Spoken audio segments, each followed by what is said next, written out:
All right, hello again. In this one, we are going to get into some of your logo liftoff animations. Um, I'm loving the new artwork and the new options that we have for this. There's just a lot. I just love that we're providing you guys so much more like of an opportunity to kind of like decide what you're going to work with. Like the old one, it was just here's this one, make it work. And for me, I'm just appreciative that I get like some different stuff to kind of work from as I'm reviewing your stuff. Um, but in this one, we're creating a logo reveal, which, as I imagine, a lot of you know that like that's a big part of motion design. And if you're gonna get anywhere doing this, you're probably gonna have to learn uh, a few logo reveals in the process. So here we are, kind of prepping you for that. But I got a few here to show you. So let's jump in and we'll see what's good. All right. So first one I got is from Scott. All right. Let's see what you got.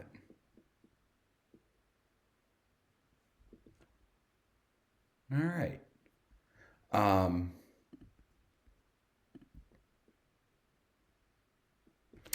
so one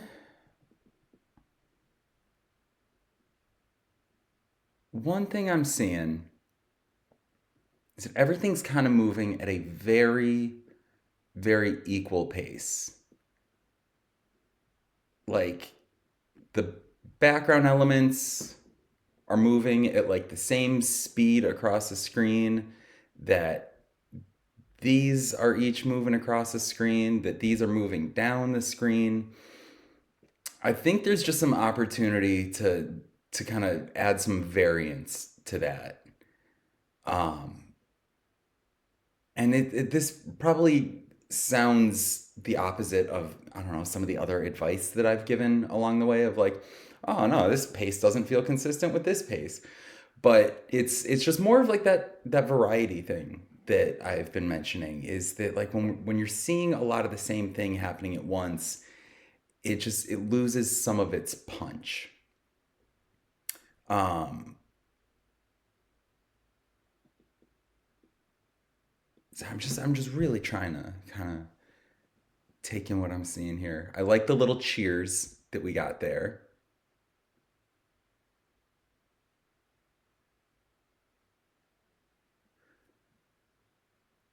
I want to see more. Mm, I'm not sure. I'm not. I'm not sure what my takeaway is here. I don't love kind of like the second little clink there because they're not quite clinking. So I mean, I think all this really needs is to just scale back the the overshoot here. Like there's all right, so there's this, and I like that they react. The second that they make contact, they react. And then we come back. I'm not sure that this overshoot popping back. I'm not sure that needs to be quite so much. And then this, I think, even less. Because it's like we're seeing them almost touch again. Like, do you see how close that is? Like, there's just that little bit of gap there. I would reduce it so that maybe it only comes to about here. Like, mm, yeah, probably just like here before they settle into place. As far as the banner goes, let's look at that.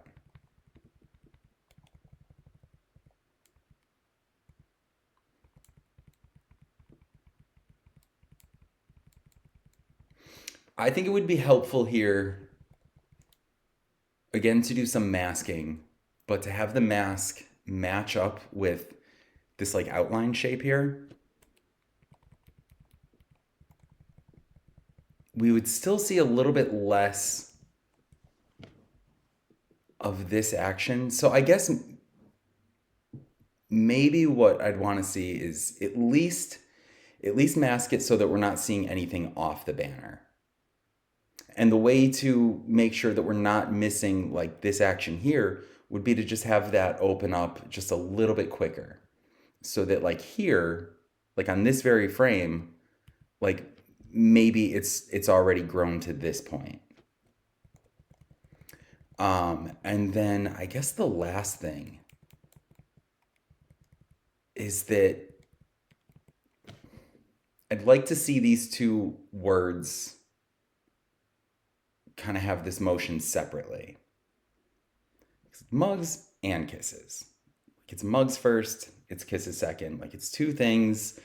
And when they're both kind of coming on at the same time, it just doesn't have as much of the this and then that factor. So what I'm thinking is that, just the way you've got mugs doing its thing, it's offset, I think that looks great. But I would say have this just be a continuation into this. You know what I mean? So that it's like here's the action here and then here's the action over here rather than just all of it happening at once.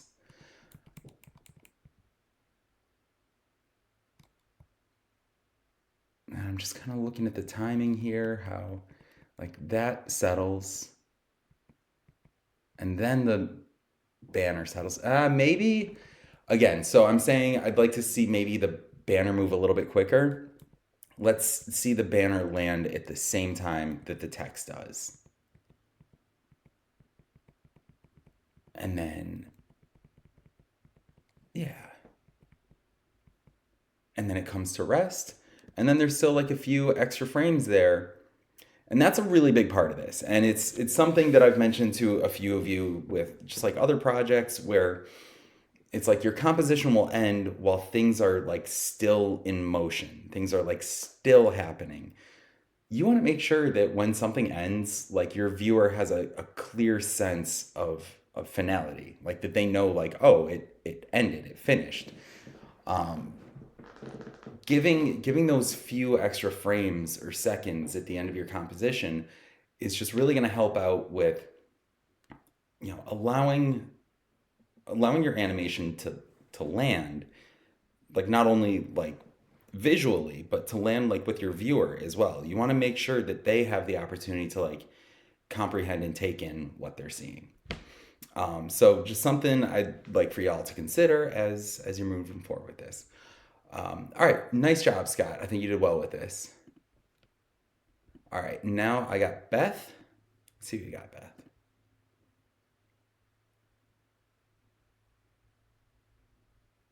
All right. Um, so I like the action on the background. I would bring in the lamp just a little bit earlier. Like maybe like here. Maybe like here. Because I do kind of get I get a little bit of the sense watching this where it's like this is happening and then this is happening and then like it's background and then it's lamp and then it's banner and then it's heart. I think there's just room for these actions to overlap a little bit more. I think this action looks great though, the way that it comes in. Really fun overshoot. So a lot of the overshoot that Noel has covered so far has just been like it goes a little bit further and then it goes back to like where you actually want it to land. But notice like how fast this comes in and the angle it comes in at. Like you wouldn't expect it to just land like there. You wouldn't expect it to just like up and but no. It rocks this way. It rocks this way. And I'm seeing as I'm watching this the fact that this little pull chain here is moving with it. That's a really nice touch. Um, and like even here, the way it's like it's dragging it's got drag to it as this thing's moving this way, it's fallen behind a little bit, and then it reaches this point, and it swings, and then it topples this way and it swings, and then this way, and then we've got some motion decay going on, which I don't know if that's been covered yet, motion decay, but that's going to have a lot to do with your overshoots and stuff. And it's how something, let's say a pendulum, for example, it's going to sway, and then it's just going to shorten until it just comes to rest. So it's like when you're doing these overshoots, and especially like bounces and stuff like that, each like following bounce, unless it's like being triggered by something else, like if you're just bouncing something off the ground, each one of those bounces is going to be less than the previous. And Beth, I think you did a really nice job of incorporating that concept into this. Um,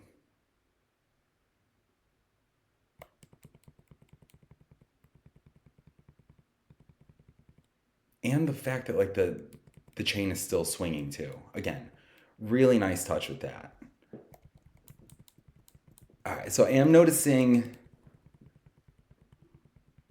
All right, so with the banner and the text, I just think that we need to bring these two actions together a little bit, because as we see here, we've got the banner up to there, and the text is displaying ahead of it. Up until this point, where the text is displaying like way behind it. And it's really just aligning your keyframes. Like consider the way that you lined up your keyframes in, the first keyframe assignment. Sorry to just keep using the same word over and over again. But just think about the way that you were aligning one layer to another to make sure that things were moving exactly in step with each other. And then the masking here, like just this little bit, I wouldn't expect to see this part yet. I would expect to see that like here, really.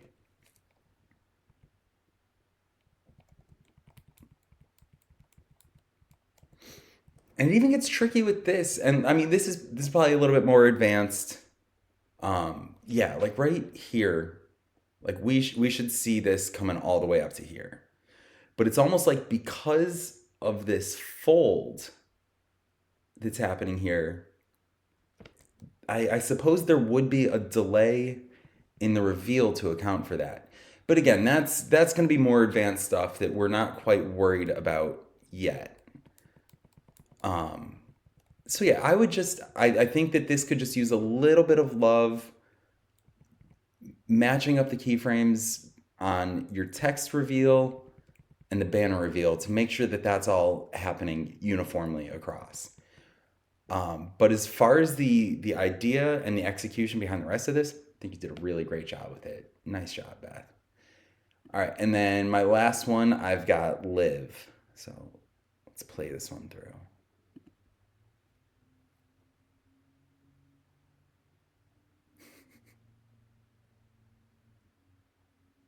All right, this is fun. Um,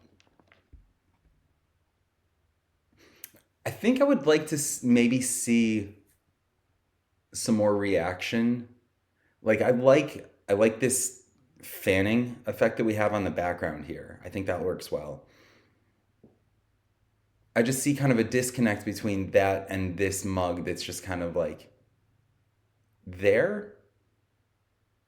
And I think honestly, one idea I have is like maybe it's off the screen here, but maybe we're using this bar here to unveil it. So as this bar comes down, okay, now we're seeing this part of it. Now we're seeing this part of it until like we get to here and the whole thing is revealed. And that I think that would work really well because it's at that same time that this one is starting to come on screen and approach. Which I love the little walking path it's taking. A little bump like, hey there. Hi. Hey. Hey. Oh god, it's just like my girlfriend. Hey, pay attention to me. And then, oh hi. I think you handled that well. The heart. I think that looks really great. I think that's a nice way of approaching that instead of it just like flipping as it moves across. We see that action happen. And I think you timed it really, really well. It's not happening too quick, it's not happening too slow. We see the entire movement take place. And like, oh, hi, love you. But yeah, this looks great. I do think you could probably do a little bit more with the text.